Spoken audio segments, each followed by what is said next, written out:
की इस नई वीडियो में आपका हार्दिक स्वागत है। और आज हम आए हैं, एक बहुत इम्पोर्टेंट टॉपिक है मलेरिया, जो कि पार्ट 8 से लिया गया है।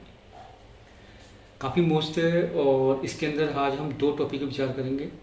और एक तो है मलेरिया और दूसरा है आपका प्लाज्मोडियम का जीवन चक्र। शुरुआत करते हैं अपन आज के टॉपिक से। खोज यानी कि मलेरिया की खोज किसने की? और आपको मालूम होना चाहिए कि सर रोनाल्ड रॉस ने 1897 में इस मलेरिया के कारण और प्रसार की खोज की थी, 1897 में। और जो वैज्ञानिक थे वो थे सर रोनाल्ड रॉस। ठीक है, अब आता है कि मलेरिया कैसे फैलता है और इसका कारक कौन है, इसका वाहक कौन है।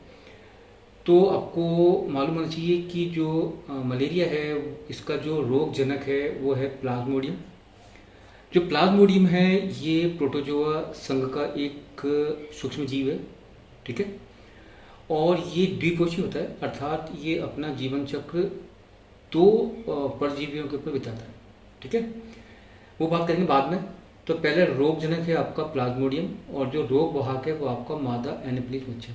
ठीक है, जो प्लाज्मोडियम है ये द्विपोषी होता है, अर्थात ये अपना जीवन दो के ऊपर बिताता है। सबसे पहला जो प्राथमिक जो परपोषी है वो मनुष्य है और मनुष्य के अंदर ये अलैंगिक जनन करता है। ठीक है, इसके बाद जो इसका सेकंड परपोषी है वो है मादा एनोफिलिस मच्छर। ठीक है, जहाँ पर ये लैंगिक जनन क्रिया करता है। इसके बाद है कि जो प्लाज्मोडियम है इसकी कितनी जातियां हैं? तो इसकी 4 जातियां हैं। सबसे जो पहली है वो है आपका प्लाज्मोडियम वाइवेक्स, दूसरी है प्लाज्मोडियम आविन, थर्ड है आपका प्लाज्मोडियम मेलरी और चौथा है आपका प्लाज्मोडियम फैल्सीपेरस। सबसे जो घातक है वो है आपका प्लाज्मोडियम फैल्सीपेरस। इसके अंदर घातक और गंभीर मलेरिया होता है इसमें। ठीक है, अब ये आता है कि जब ये मनुष्य के अंदर ये इंजर्ड होता है तो ये किन किन ऑर्गन्स को अटैक करता है। ये सबसे पहले आपको मालूम होगा कि ये यकृत में जाता है और उसके बाद ये इसका जो दूसरा है इसका पार्ट वो है आपका आरबीसी, यानी कि ये हमारे बॉडी में यकृत और आरबीसी को डैमेज करता है। तो ये तो हो गया आपका प्लाज्मोडियम का एक छोटा सा बायोडाटा। लेकिन ये हमारे अंदर और जो मादा एनोफिलिस मच्छर है उसमें अपना जीवन किस प्रकार से व्यतीत करता है तो उसको एक चित्र के माध्यम से अपन समझते हैं। ठीक है, तो शुरुआत करते हैं आज के टॉपिक को लेकर के।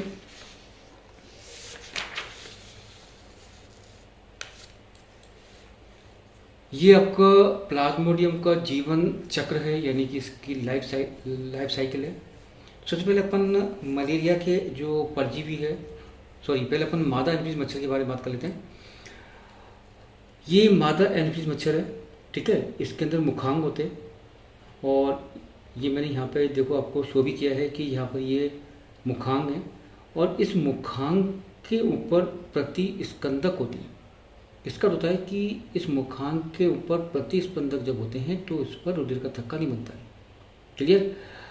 और प्लाज्मोडियम की जो लार ग्रंथि है उसके अंदर करीब 2 लाख जो है बीजाणु यानी कि जीवाणु पाए जाते हैं, अर्थात स्पोरोजाइट्स। यानी कि स्पोरोजाइट छोटे सूक्ष्म जीव होते हैं जो कि इसकी लाल ग्रंथि पाए जाते हैं, जिनके कारण ये मलेरिया फैलता है। तो ये तो हो गया आपका मादा एनोफिलिस मच्छर का एक छोटा सा परिचय। अब आते हैं कि ये हमारे शरीर में कैसे फैलता है और उसका प्रभाव क्या होता है। चलें अपन शुरुआत करते हैं। जब संक्रमित मादा एनोफिलिस मच्छर किसी स्वस्थ व्यक्ति के खून को चूसती है, ठीक है, जब संक्रमित मादा एनोफिलिस मच्छर जब किसी स्वस्थ मनुष्य के रक्त को चूसती है तो उसकी लार ग्रंथियों से यानी स्पोरोजाइट्स जिसको बोलते हैं, ये छोटे छोटे बीजाणु होते हैं, यानी स्पोरोजाइट्स उसके शरीर के अंदर प्रवेश कर जाते हैं। ठीक है, और ये जो क्रिया होती है करीब आधा घंटे बाद, यानी जो इसका रक्त चूसने के आधा घंटे बाद ये जितने भी स्पोराइट्स हैं वो सारे के सारे यकृत में पहुंच जाते हैं। वैसे तो पहुंचते शरीर के सभी भागों में, लेकिन मोस्टली ये पहुंचते हैं आपके यकृत में। और यकृत में पहुंचने का इनका कारण है कि यकृत में जो पहुंचते हैं उसका मुख्य कारण है, पहला कारण है कि इनको भोजन के रूप में ग्लाइकोजन यहाँ पर पूर्ण रूप से मिल जाता है, किसके अंदर, यकृत में। और सेकंड आता है इसका कि इसके अंदर जो WBC से इनको प्रोडक्शन मिल जाता है, किनको, स्पोरोजाइट्स को। और थर्ड होता है कि इसमें गुणन क्रिया ये आराम से कर सकते हैं, यानी कि ये वृद्धि आराम से कर सकते हैं। तो इन तीन कैटेगरी यानी तीन जो इसके प्रॉफिट्स हैं जहाँ पर ये यकृत में पाया जाता है, ठीक है। तो अब जैसे कि मान चलो कि एक स्पोरोजाइट्स, जैसे मान लो एक स्पोरोजाइट्स ये यकृत में पहुँच गया, ठीक है। अब यकृत में जब जाता है तो क्या होता है कि वहाँ जाने के बाद ये एक स्पोरोजाइट्स, अपन एक की बात करें, वैसे तो पहुँच तो और भी हैं लेकिन अपन एक की बात कर लें, तो एक स्पोरोजाइट जब पहुँचता है तो ये वहाँ जा कर के अलैंगिक क्रिया करता है, 1 से 2, 2 से 4, 4 से 8, 8 से 16 यानी बन जाते हैं। उसके बाद क्या होता है कि ये यकृत जो कोशिका होती है उसका भक्षण करते हैं, यानी यकृत कोशिका के जो कोशिका द्रव्य है उसका ये भक्षण करते हैं। कौन करते हैं, स्पोरोजाइट्स, ठीक है। उसके बाद क्या होता है कि ये गोलाकार और वृद्धि कर लेते हैं, यानी कि जब ये कोशिका द्रव्य को चूसते हैं तो ये आकार में गोलाकार हो जाते हैं, बड़े हो जाते हैं। जब ये बड़े स्पोरोजाइट्स हो जाते हैं तो इनको साइजोन्ट बोलते हैं।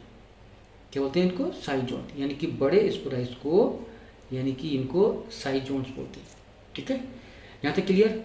अब क्या होता है कि ये जो स्पोरोजाइट्स हैं इनके अंदर जो है द्विखंडन यानी बहुखंडन होता है, और इनके अंदर छोटे छोटे यानी कि क्रिप्टोमीरोजाइट्स बनते हैं।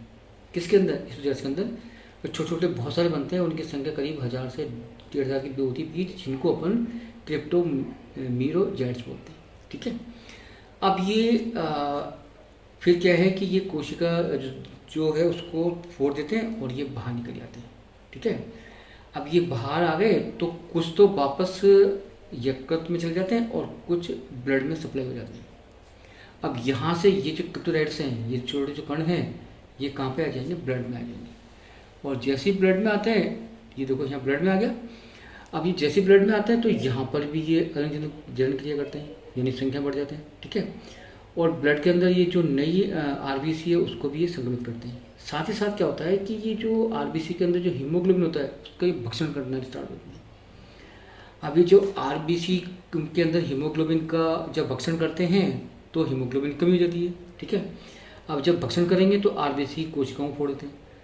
अब क्या होता है कि जब ये हीमोग्लोबिन का भक्षण करते हैं तो हीमोग्लोबिन के भक्षण के उपरांत इनके अंदर दो चीज़ बनती है। एक तो बनता है ग्लोबल प्रोटीन, मैं यहाँ पर लिख देता हूँ। जो हीमोग्लोबिन के भक्षण करने के बाद जो पहला बनता है वो होता है ग्लोबुल प्रोटीन। तो ग्लोबुल प्रोटीन तो क्या है कि पच जाता है, लेकिन दूसरा जो बनता है वो बनते हैं हीमेटिन कण। क्या बनते हैं वो, हीमेटिन कण बनते हैं। तो ये क्या है, पच नहीं पाते। अब ये हीमेटिन कण बनने के कारण ही उस स्थिति में हमें ठंड के साथ बुखार आता है, ठंड प्लस ज्वर, यानी कि ठंड के साथ बुखार आएगा। तो इसका अर्थ होता है कि हमारी बॉडी में पूरे रक्त में स्पोरोजाइट्स फैल चुके हैं, ठीक है। अब क्या होता है, यहाँ से ये जो स्पोरोजाइट्स हैं जो ये अपने यहाँ तक हो गए थे। अब यहाँ पर क्या है कि मेल एंड फीमेल गैमेट बनते हैं, ठीक है। कहाँ बनते हैं, एक मानव के शरीर में, यानी कि यहाँ तक तो क्रिया आपके संपन्न हो चुकी है। अब यहाँ पर युग्मजन की क्रिया होती है, युग्मजन कहते हैं जहाँ पर मेल एंड फीमेल गैमेट बनते हैं। यहाँ तक तो आपका हो गया मानव का। अब यहाँ से अब ये पूरा व्यक्ति यानी कि मलेरिया से संक्रमित हो चुका है, ठीक है। अब जैसे ही कोई मादा एंफिल मच्छर इसको काटती है, इस व्यक्ति को, क्योंकि ये पहले से मलेरिया से पीड़ित है, तो उसके रक्त का जब ये मादा एंफिल मच्छर जब इसका रक्त चूसती है तो इसमें रक्त के साथ ये जो युग्मक जनन है, कौन, युग्मजन यानी कि मेल एंड फीमेल गैमेट, ये भी उस रक्त के साथ उस मादा एंफिल मच्छर के आमाशय में पहुंच जाते हैं, ठीक है। आमाशय में पहुंचने के बाद यहाँ पर क्रिया होती है निषेचन की, ठीक है। निषेचन की क्रिया के उपरांत ये वृद्धि करते हैं और वृद्धि करने के बाद ये स्पोनोट बनते हैं। ये देखो ऊपर मैंने लिखा है क्या बनते हैं, ये स्पोनोट बनते हैं। और फिर ये परिपक्व होकर के ये स्पोनोट फट जाते हैं और इसमें से स्पोरोजाइट बाहर निकल जाते हैं। अब ये स्टूडेंट जो है वो क्या होते हैं कि आँत से निकल करके कहाँ पहुँचाते हैं, लाल ग्रंथियों में। किसकी लाल ग्रंथियों में? लाल ग्रंथियों में मच्छर की, सॉरी मादा इन्फेक्शन मच्छर की। अब ये जो मच्छर है ये पूर्ण रूप से संक्रमित हो चुका है, जब भी किसी व्यक्ति को काटेगा तो वापस ये मलेरिया को फैलाएगा। तो इस प्रकार से ये मलेरिया फैलने का एक चक्र होता है। धन्यवाद।